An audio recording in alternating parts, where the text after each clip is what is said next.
कंकड़ा झोल खाइब कि खाइब कि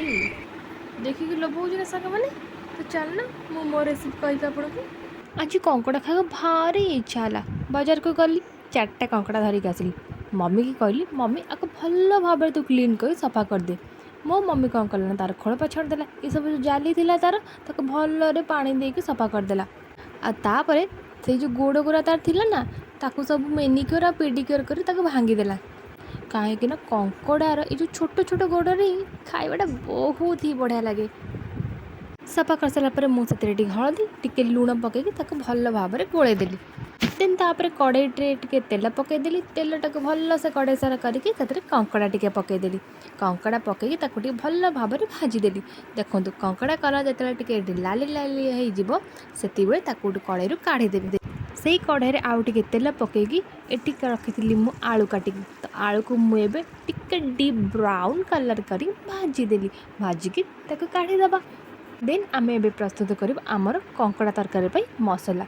अदा पियाज रसुण आपड़ टे नहीं भल भाव में ग्राइंड करदे बड़का तेल कौन करेंगे ना गोटे मसला सब पकईद देखो चाय चाय शब्द हम देन तापर जो चुन चुन कर पियाज रखी थे ना काटिकी ताकू पकईदे पियाज को भल भाव में खेचिकी पूरा नाली करदेली नाली कर सारापर से 2 चामच लंका गुंड पकईली लंका गुंड पकई सारापर आम जो मसला कर रखी से मसला पकईदे आ हाँ कंकड़ा तरकारी जब आप बेसी मसला पकाउछन तार टेस्ट आहरी भी 2 गुणा हो देन मसला पकड़ा टे लुण टे हल्दी पकई भल भाव में कषिदेवा मसला टे तेल बाहर से गोटे टमाटर ऐड करवा टमाटर को देकी भल कषिली देन तापर टे कषिला जो आलू भाजी रखी ताकू पकई देकी आउ थे पुणी कषिली पुणी सब कषा कषि सारापर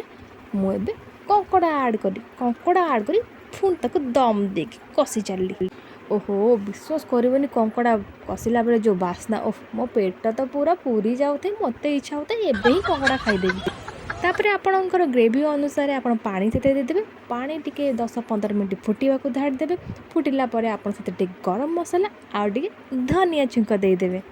बास आउ कौन एबे तो रेडी होगा कंकड़ा तरकारी ओहो जी खाई सी तो मजा ही जानी ट्राए करूँ तो मत कहूँ केमती लगुच।